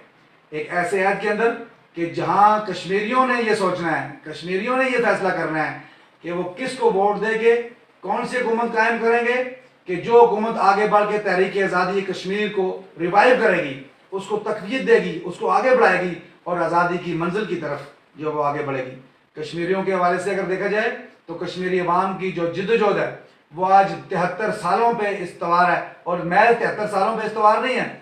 اس سے قبل بھی اگر آپ دیکھیں تو 1932 کے اندر آپ کو قرارداد علاقہ پاکستان اس وقت کی جو مسلم کانفرنس کے پلیٹ فارم سے آپ کو ایک منظور ہوتی ہوئی نظر آتی ہے۔ اس کے بعد مسلسل کشمیری عوام جو ہے وہ یہ چاہتے تھے، چونکہ ڈویژن آف برصغیر ہو رہی تھی تو کشمیری عوام بھی جو اپنے مستقبل کا فیصلہ کرنا چاہتے تھے، اور اس وقت جو ہے ایک جو براہ راست برطانوی کنٹرول میں جو ایریاز تھے، جو علاقہ جات تھے، ایک تو وہ علاقے تھے جو براہ راست کنٹرول میں تھے، ایک وہ علاقہ جات تھے، کچھ ریاستیں تھیں جو بالواسطہ کنٹرول میں تھی، یا جو جن کے اندر اندرونی طور پہ خود مختاریاں جو ہیں وہ میسر تھی، جیسے کشمیر کی ریاست، جیسے جوناگڑھ گڑھ کی، باولپور کی، 562 ریاستیں تھی ایسی، حیدرآباد کا بہت ساری ریاستیں تھیں جن ریاستوں کے لیے اس وقت فارمولہ یہ دیا گیا تھا کہ ریاستیں خود فیصلہ کریں، ریاستوں کے عوام فیصلہ کریں، لیکن ریاستوں کے عوام کو فیصلہ کرنے کا اس وقت اختیارات نہیں دیا گیا۔ اس ڈویژن کے اندر ایک دبستب ہوئی اور انڈیا نے زیادہ تر ریاستوں کے اوپر جو ہے وہ کنٹرول کر لیا۔ اسی طرح سے وہ کنٹرول کشمیر کے اندر بھی کیا، اور کشمیریوں نے خود لڑ کے یہ جو خطہ یہ اس وقت حاصل کیا، ہمارے آباء اجداد نے حاصل کیا یہ آزاد خطہ، اور میں یہ سمجھتا ہوں کہ یہ آزاد کشمیر جو ہے یہ تحریک آزادی کا بیس کیمپ تھا، بیس کیمپ ہے، اور بیس کیمپ ہونا چاہیے مستقبل کے اندر بھی، کہ یہاں بیٹھ کے ہم اپنے ان غلام مقہور اور مجبور بھائیوں بہنوں جن کے اوپر اس وقت انڈیا کی گورنمنٹ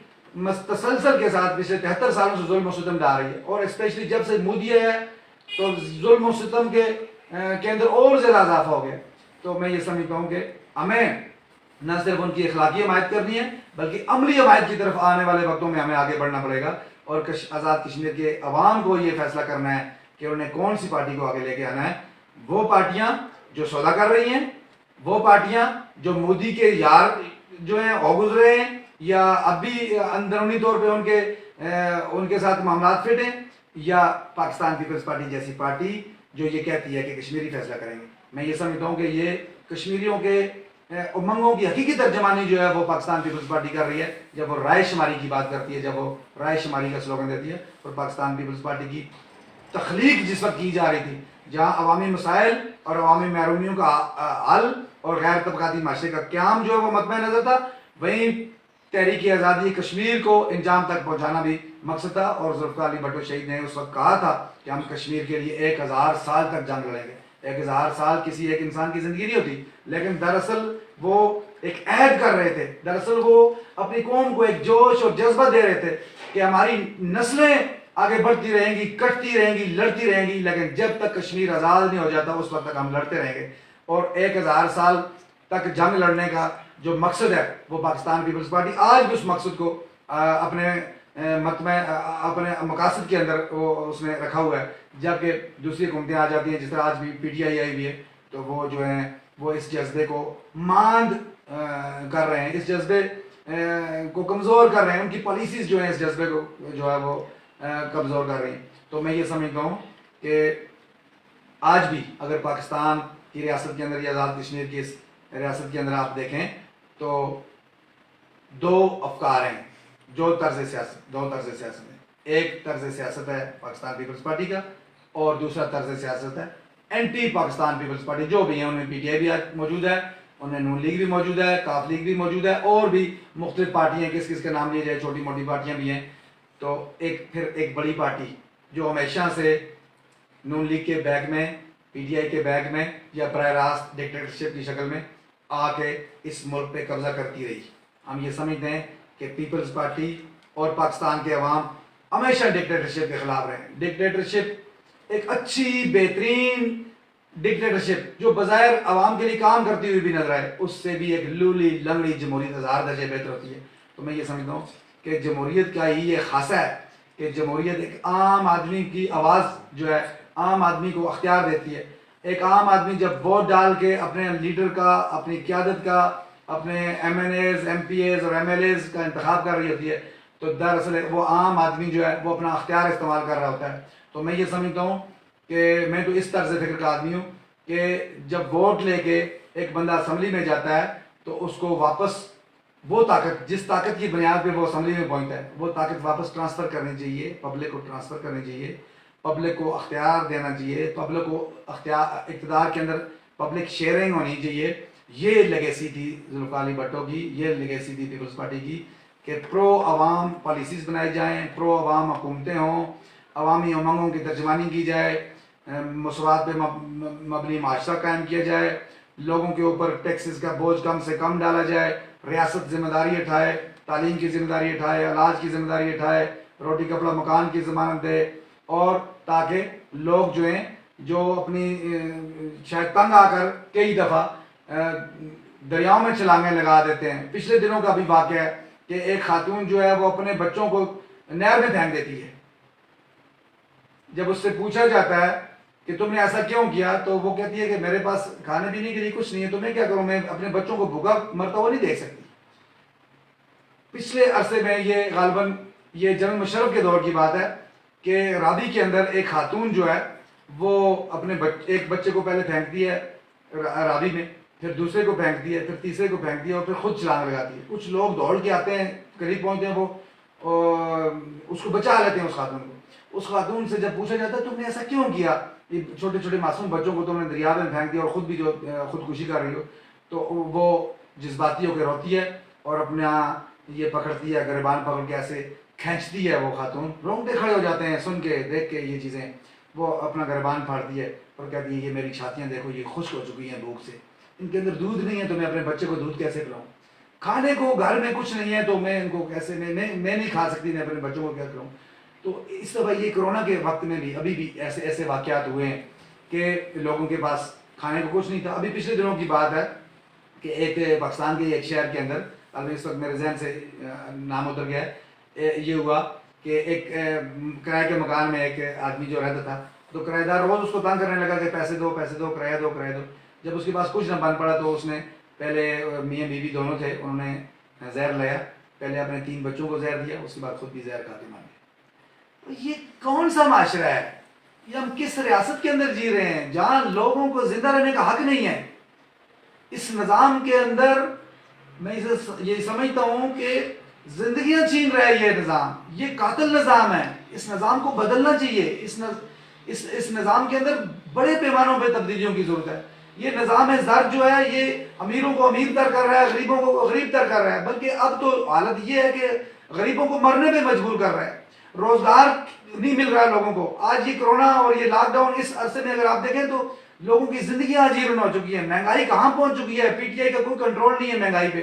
آج لوگوں کی روزی روٹی کا مسئلہ بنا ہوا ہے، آج 2 وقت کا کھانا میسر نہیں ہے. اور پھر کرپشن دیکھیں، جو کرپشن کا نعرہ لے کے یہ پی ٹی آئی کی حکومت آئی تھی اسی کے اندر سب سے زیادہ کرپشن، ایمنسٹی انٹرنیشنل کی رپورٹ آپ کے سامنے آ رہی ہے، سب سے زیادہ کرپشن اس عرصے کے اندر ہوئی ہے. آپ آٹا چوری کو دیکھیں، آپ گندم کے سکینڈلز کو دیکھیں، آپ میڈیسن سکینڈلز کو دیکھیں، آپ بی آر ٹی کے سکینڈلز کو دیکھیں، کس کا ذکر کریں. کرپشن کا بیانیہ لے کے کہ ہم کرپشن کے خاتمے کے لیے آ رہے ہیں، اور کرپشن اور کرپٹوں کو اندر کرو، کرپٹس کو گرفتار کرو، کرپٹس کو قید کرو. یہی باتیں سن کے ہمارے کان پکے ہیں. لیکن سارے کرپٹ جو ہیں وہ آج عمران خان کے آس پاس بیٹھے ہوئے ہیں، انہوں نے اس کا گہرا تنگ کیا ہوا ہے، اور وہ کٹھ پتلی کچھ بھی کرنے میں کامیاب جو ہے وہ نہیں ہو رہا. میں یہ سمجھتا ہوں کہ یہ تبدیلی کے نام پہ ایک بہت بڑا دھوکہ ہوا ہے پاکستان کے عوام کے ساتھ. اور آج نوجوانوں کو یہ سمجھنا چاہیے کہ عمران خان کے پاس کوئی معاشی پالیسی نہیں ہے، عمران خان کے پاس کوئی سماجی پالیسی نہیں ہے، کوئی معاشرتی پالیسی نہیں ہے، عمران خان کے پاس کچھ بھی نہیں ہے. وہ ایک سیاسی طور پہ پولیٹیکلی جاہل آدمی جو ہے وہ ثابت ہو چکا ہے. اس کے پاس کوئی پروگرام نہیں ہے، نہ اس کے پاس کوئی ٹیم ہے. وہ تو کتنی دفعہ اعتراف بھی کر چکا ہے. اب بھی جو اس سے امید لگا رہے ہیں، آزاد کشمیر کے الیکشن میں کچھ لوگ یہ ڈکوسلہ لے کے پھر آ رہے ہیں کہ ہم تبدیلی لے کے آ رہے ہو. کون سی تبدیلی؟ تم پاکستان کے اندر کون سی تبدیلی لے کے آ رہے ہو جو یہاں تبدیلی لے کے آ جاؤ؟ تمہاری نوکریاں کہاں ہیں جو 1 کروڑ نوکری کو تم نے وعدہ کیا؟ تم تو 1 نوکری بھی کسی کو نہیں دے سکے، اور کرونا کے پیچھے چھپ کے تم نے کروڑوں لوگوں کو بے روزگار کر دیا. لاکھوں لوگوں کو جینے اور مرنے کے لالے پڑ گئے ہیں تمہاری وجہ سے. اور تم نے 50 لاکھ گھر بنا کے دینے کی بات کی، کہاں بنائے ہیں تم نے گھر؟ کیا اقدام ایسا اٹھایا ہے تم نے کہ جس سے لوگوں کو کوئی سہولت مل سکے، کوئی آسانی مل سکے؟ 500 گنا میڈیسن مہنگی ہوگی. آج غریب جو ہے وہ اس قابل نہیں ہے کہ وہ میڈیسنز خرید سکے. کوئی بیچارہ بیمار ہو جاتا ہے تو وہ سیدھا موت کی طرف جا رہا ہے. تو اس ساری کیفیت کے اندر میں یہ سمجھتا ہوں کہ آزاد کشمیر کے الیکشن کا آنا اور ان الیکشنز کے اندر پیپلز پارٹی اور دیگر پارٹیز کا آنا، میں یہ سمجھتا ہوں کہ پھر کشمیریوں کے لیے ایک بہت بڑا سوالیہ نشان ہے. کشمیر ایشو پہ، تعمیر و ترقی کے ایشوز پہ، روزگار کے ایشوز پہ، علاج کے ایشوز پہ اور دیگر ایشوز پہ کون سی پارٹی ٹریک ریکارڈ کے طور پہ آپ کو ایک فیورٹ پارٹی کے طور پر نظر آ رہی ہے؟ 2011 سے 16 کی آزاد کشمیر کی حکومت کو دیکھ لیں. محدود وسائل کے اندر آپ کو ایجوکیشن پیکج ملا، آپ کو یونیورسٹیز ملی، آپ کو میڈیکل کالجز، وہ میڈیکل کالجز جس پہ یہاں کے ڈسٹرکٹس کو لڑایا جاتا تھا، 3 میڈیکل کالجز. روزگار اس طرح سے جنرل مشرف کے ڈکٹیٹرشپ کے بعد اگر آپ 2008 اور 13 کی پاکستان کی حکومت کو دیکھیں تو پاکستان کی حکومت کے اندر بھی وہ سارے سیاست قوانین جو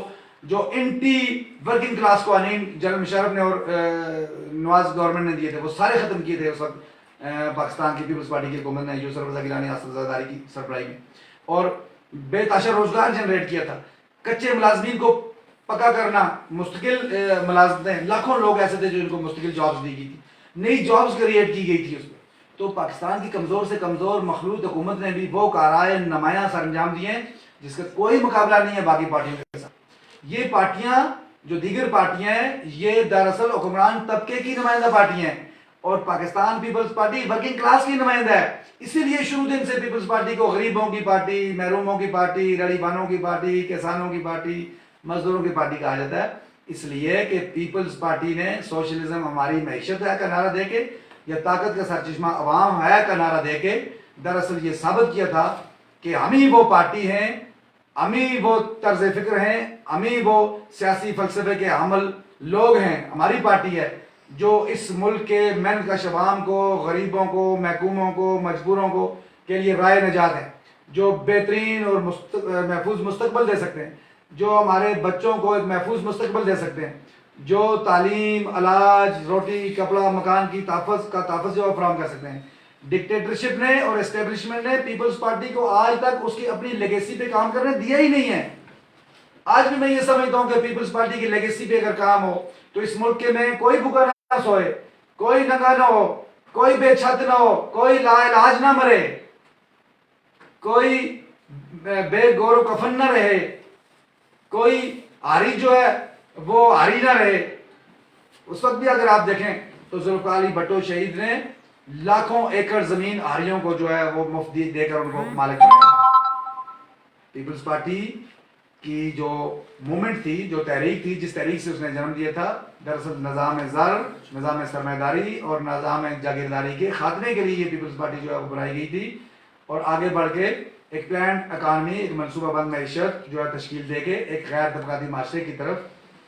بڑھنے کا جو عزم ہے اس کی بنیاد رکھی گئی تھی. اور میں آج بھی کانفیڈنٹ ہوں، مجھے آج بھی یقین ہے کہ آنے والے وقت کے اندر یہی لیگیسی، یہی سکول آف تھاٹ، یہی طرز فکر، یہی سیاسی فلسفہ جو ہے یہ پاکستان کے عوام کے لیے رائے نجات بن سکتا ہے. تو میں یہ سمجھتا ہوں کہ میں آخری پیغام کے طور پہ کہ آزاد کشمیر کے لوگوں کو یہ سوچنا چاہیے کہ کشمیر پہ کے سوداکاروں کو ووٹ دے کر تبدیلی کے نام نہاد جھوٹے پروپیگنڈے یا دعوے کی طرف آگے بڑھیں گے، اپنے آپ کو دھوکہ دیں گے، اپنے بچوں کو دھوکہ دیں گے، اپنی نسلوں کو دھوکہ دیں گے، یا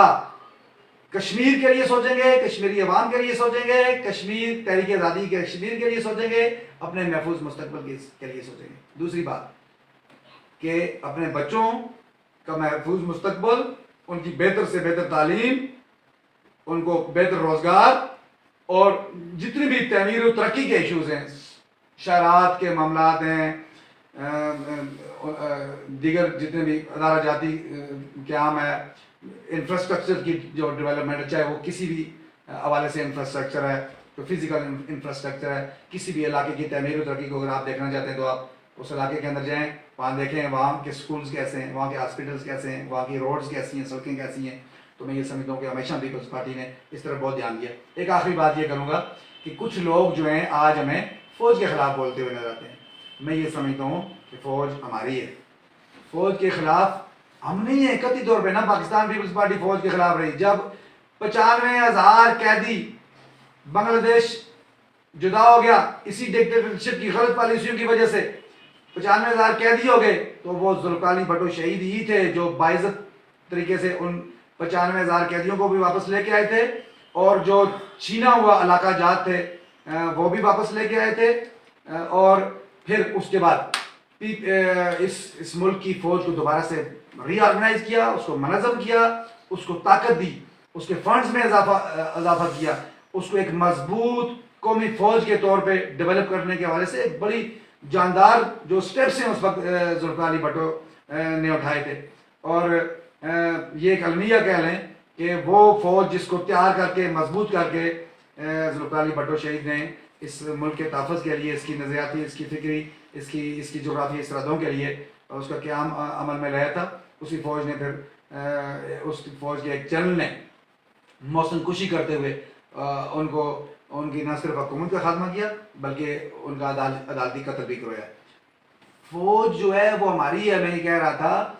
پاکستان کی فوج کے جوان جو ہیں وہ ہمارے بھائی ہیں, میرے اپنے بھائی ہیں, آپ کے بھائی ہیں, ہم سب کے, ہمارے گھروں سے اٹھنے والے نوجوان جو ہیں وہ فوج میں جا رہے ہیں. میں نے خود جب میں اسٹوڈنٹ تھا تو میں نے ٹرائی کیا تھا کہ میں فوج میں کمیشن لے لوں, نہیں ہو سکا. جیسے آج بھی ہمارے گھروں کے اندر ہمارے نوجوان جو ہیں وہ بڑے انتھوزیزم کا شکار ہیں, اس والے سے بڑے محب وطن لوگ ہیں اور وہ فوج میں جانا چاہتے ہیں, فوجی سپاہی بن کے, فوجی افسر بن کے اس ملک کی خدمت کرنا چاہتے ہیں. لیکن وہ جرنیل جو اپنے جرنیلی کا الف اٹھاتے ہوئے یہ کہتے ہیں کہ ہم سیاست میں مداخلت نہیں کریں گے, جب وہ سیاست میں مداخلت کرتے ہیں تو وہ پھر ہم مجبور ہوتے ہیں یہ بات کہنے میں کہ فوج غلط کر رہی ہے. وہ فوجی جوان جو ہماری سرحدوں کا تحفظ کر رہے ہیں, ہماری جانیں ان پہ قربان, ہمارا سلوٹ ان کو, ہم ہمیشہ ان کے بیک پہ کھڑے رہے, یہ اس ملک کے عوام ان کے بیک پہ کھڑے رہے, آج بھی ہم کھڑے ہیں انشاءاللہ العزیز. ہماری فوج جو ہے وہ ہماری فوج ہے, ہم اس کے خلاف کبھی نہ جاتے ہیں نہ گئے ہیں. لیکن میں یہ سمجھتا ہوں کچھ جرنیلز ایمبیشیس ہو جاتے ہیں, لالچی ہو جاتے ہیں اقتدار کے لیے, کیونکہ آج ہمارے جرنیل جو ہیں وہ دراصل کاروبار کر رہے ہیں. وہ کام جس کے لیے ان کو لایا جاتا ہے یا جس کے لیے ان کو ہونا چاہیے وہ کام چھوڑ کے آج آپ کو کاروبار کرتے ہوئے نظر آتے ہیں. آج پاکستان کی معیشت کے اوپر ان کا آپ کو کنٹرول نظر آتا ہے. میں اداروں کے اگر نام لکھنا شروع کر دوں, نام پڑھنا شروع کر دوں تو بھئی بات لمبی ہو جائے گی. کون کون سے بینکس, کون کون سی شوگر ملیں ہیں, کون کون سی فرٹیلائزرز, اور کون کون سے جو عسکری اور فوجی کے نام پہ سیمنٹ فیکٹریاں اور دیگر جتنے بھی NLC اور دیگر آپ دیکھیں گے تو فوج کے کنٹرول میں. اس کا مطلب ہے کہ فوج باقاعدہ کاروبار کر رہی ہے. آج لینڈ مافیا کے اندر آپ کو فوجی جرنیل جو ہے ریٹائرڈ یا حاضر سروس نظر آتے ہیں. آج آپ کو کہاں فوجی نظر نہیں آتے. یہ جو اقدامات ہیں اس وجہ سے ریئیکشن پیدا ہوتا ہے پبلک کے اندر, لوگوں کے اندر, کہ یہ لوگ جو ہیں وہ جنتے تعمیر کر کے اور بڑے بڑے جو ہیں وہ کیا کہتے ہیں ان کو دوسرے ممالک میں جا کر جزیرے جو خرید رہے ہیں, تو یہ پیسہ کہاں سے آتا ہے؟ اسی ملک کا لوٹا ہوا مال ہے جو جرنیل, یہ جج, یہ جاگیردار, یہ سرمایدار, یہ جو لے کے لوٹ مار کر کے انہوں نے اس ملک کے کا پانچہ ایک کیا ہوا ہے, اور وسیع طرح آبادیاں جو ہیں وہ محرومی کا شکار ہیں. تو میں یہ سمجھتا ہوں کہ ہم ان فوجی جرنیلز کے خلاف ہیں جو ڈکٹیٹرشپ کے طور پہ براہ راست حکومتوں میں مداخلت کرتے ہیں, سیاست میں مداخلت کرتے ہیں اور براہ راست حکومتوں پہ قبضہ بھی کر لیتے ہیں, جنرل ایوب, جنرل ضیاء الحق, جنرل مشرف کی طرح. اور آئندہ بھی اس بات کا اس ملک کے اندر ہمیشہ احتمال رہتا ہے. یہ تو میں سمجھتا ہوں ایک بہت بڑا کارنامہ ہے پاکستان پیپلز پارٹی کی حکومت کا کہ 18ویں ترمیم کے ذریعے سے انہوں نے راستے بند کیے ہوئے ہیں. 18ویں ترمیم کے ذریعے سے صوبوں کو بااختیار کیا اور فیڈریشن کو مضبوط کرنے کے لیے مضبوط اقدامات کیے. یہ میں سمجھتا ہوں کہ خراج تحسین پیش کیا جانا چاہیے پاکستان پیپلز پارٹی کی قیادت کو, آصف علی زرداری کو, جنہوں نے سب سے پہلے تو جس وقت اس ملک کی پاپولر لیڈرشپ محترمہ بینظیر بھٹو کا دن دیہڑے قتل کر دیا, اس کے بعد پاکستان کھپے کا نعرہ لگا کے اس ملک کو ایک دفعہ پھر منظم کیا اور اس کو جوڑا. ورنہ آپ دیکھ رہے تھے کہ یہ ملک جل رہا تھا پیپلز پارٹی محترمہ بینظیر بھٹو کی شہادت کے وقت, یہ جل رہا تھا اور یہ جل جاتا, یہ سندھ الگ ہو جاتا, بلوچستان الگ ہو جاتا, اس ملک میں نہیں رہنا تھا. لیکن پاکستان کھپے کا نعرہ لگا کے دوبارہ سے یونائٹ کیا اس ملک کو, اس ملک کی فیڈریشن کو, اس کو مضبوط کیا. پھر اقتدار میں آ کر آئینی ترامیم کی جس کا اشر نشر جنرل مشرف نے کیا تھا, 18ویں ترمیم کے ذریعے سے اس ملک کو دوبارہ مضبوط اور مربوط کیا. آج فیڈریشن جو ہے وہ ہماری مضبوط اور مربوط ہے اور انشاءاللہ عزیز آگے بڑھے گی. اور ایک اور بہت بڑا کارنامہ جو میں یہ سمجھتا ہوں یہ تاریخ جو ہے وہ سنہری روپ سے اس کو لکھے گی اور لکھ چکی ہے کہ اس ترمیم کے اندر وہ اختیارات جو صدر کو حاصل تھے، یعنی آصف علی زرداری خود ان اختیارات کے عمل پریزیڈنٹ کے طور پہ بیٹھے ہوئے تھے، اپنے اختیارات واپس پارلیمنٹ کو اور وزارت عظمیٰ کے اس ڈیزگنیشن کو ٹرانسفر کرنا، یہ ہر کس و نقص کی بات نہیں ہوتی. یہ پیپلز پارٹی کا طرز فکر ہے دراصل، وہ فلسفہ ہے بھٹو کا جس کے ذریعے سے اختیارات جو ہیں وہ ٹرانسفر کیے جاتے ہیں. جتنے اختیارات مقید ہو کے مخصوص ہاتھوں میں آئیں گے تو وہ ڈکٹیٹرشپ کرائے گی، جتنے وہ پھیل کے عوام کی طرف جائیں گے وہ جمہوریت کہلائے گی. یہی جمہوریت اور آمریت کا فرق ہے. اور جمہوریت ہماری سیاست ہے، یہی جمہوریت پاکستان پیپلز پارٹی کی سیاست ہے. انشاءاللہ عزیز آزاد کشمیر کے آمدہ الیکشنز کے اندر جمہوری رویوں کے ذریعے سے، مثبت طرز فکر کے ذریعے سے کشمیر ایشو پر اور تعبیر و ترقی کے ایشوز پر سابقہ حکومتوں کی کارکردگی کی بنیاد پہ اور نظریاتی جیلوں کی جدوجہد کی بنیاد پر میں یہ سمجھتا ہوں کہ ہم آنے والے جو جولائی 2021 کے انتخابات ہیں ان میں انشاءاللہ فتح حاصل کریں گے. میں صرف ایک ریکویسٹ اپنی لیڈرشپ سے کرنا چاہتا ہوں کہ ابھی جو ہے پارلیمانی بورڈ جو ہے وہ انٹرویوز کر رہا ہے، مختلف ٹکٹس کے لیے جو ہے وہ انٹرویوز ہو رہے ہیں. میں یہ سمجھتا ہوں کہ پورے آزاد کشمیر میں بشمول ماجرین مکین جو پاکستان ہیں ان کے ٹکٹس کا جب اجرا کیا جائے تو اس کو بڑی گہری فکر کے ذریعے سے نیچے تک دیکھا جائے کہ کون سی لیڈرشپ جو ہے وہ پاکستان پیپلز پارٹی کے نیریٹو کو جاندار انداز سے بیان کرنے کے قابل ہے. ایسی لیڈرشپ کو لایا جائے. نئی لیڈرشپ کو جہاں پرانی لیڈرشپ اگر وہ اپنا بہتر کام نہیں کر سکتی تو نئی لیڈرشپ کو لے کے آ جائے. کچھ لوگ جو ہیں شاید ماضی میں برادریوں کی بنیاد پہ لائے جاتے رہے، الیکٹیبلز کی بنیاد پہ لائے جاتے رہے، وہ آج بھاگ کے پی ٹی آئی اور دیگر جماعتوں میں چلے گئے. میں سمجھتا ہوں ان مقامات پہ بھی اور دیگر جگہوں پہ بھی نظریاتی اور فکری محاذ پر کھڑے رہنے والے، کنسسٹنسی کے ساتھ، تسلسل کے ساتھ پیپلز پارٹی کے نظریات کا جاندار طریقے سے دفاع کرنے والے لوگوں کا جو ہے وہ ساتھ دیا جانا چاہیے. اب تو میں کئی مقامات پہ ایسا دیکھتا ہوں اور یہ تھوڑا اس پہ ہمیں دھیان بھی دینا چاہیے پاکستان پیپلز پارٹی کی قیادت اور پاکستان پیپلز پارٹی کے ورکرز اور جالوں سے. میں یہ نوجوانوں سے مخاطب ہو کے یہ کہتا ہوں کہ کئی مقامات پہ کئی ایشوز پہ بلاول بھٹو زرداری جب وہ کوئی نقطہ نظر پیش کرتے ہیں، جب وہ اپنا موقف دیتے ہیں تو وہ موقف بڑا جاندار ہوتا ہے. وہ جو کیا کہتے ہیں اس کو ٹیررزم کے حوالے سے ہو، وہ اس ملک کی جو مختلف سماجی تفریقیں ہیں ان کے حوالے سے ہو، مختلف حوالوں سے وہ بڑا جاندار موقف دے رہے ہوتے ہیں، لیکن نیچے سے ان کو سپورٹ نہیں مل رہی ہوتی. نیچے کی صوبائی لیڈرشپ اور علاقائی لیڈرشپ اور ضلعوں کی لیڈرشپ اس کو سیکنڈ نہیں کر رہی ہوتی اور وہ خاموشی جو اختیار کر رہی ہوتی ہے. اس وقت پاکستان کے اندر پی ٹی آئی کی تمام تر نااہلیاں ایکسپوز ہو چکی ہوئی ہیں، ان کے سارے دعوے جھوٹے ثابت ہو چکے ہیں، ان کے جتنے بھی اعلانات تھے ان پہ عمران خان یو ٹرن لے چکا ہے. ایک ایسی کیفیت کے اندر اٹھیے اور آگے بڑھ کے بھٹوازم کے اوپر کھڑے ہو کر، اس لیگیسی کے اوپر کھڑے ہو کر، اپنے نظریات کے اوپر کھڑے ہو کر بلاول بھٹو کا ساتھ دیجئے، ان کے ہاتھ مضبوط کیجئے تاکہ آنے والے وقت کے اندر اس ملک کے جو محروم طبقات ہیں، اس ملک کے مسائل زدہ جو آبادیاں ہیں ان کو اوپر اٹھا کے ان کو ترقی کی شاہراہ پر جو ہے وہ آگے بڑھایا جا سکے. آپ کا بہت بہت شکریہ. پاکستان پیپلز پارٹی زندہ باد، پاکستان زندہ باد، آزاد کشمیر زندہ باد. بہت بہت شکریہ.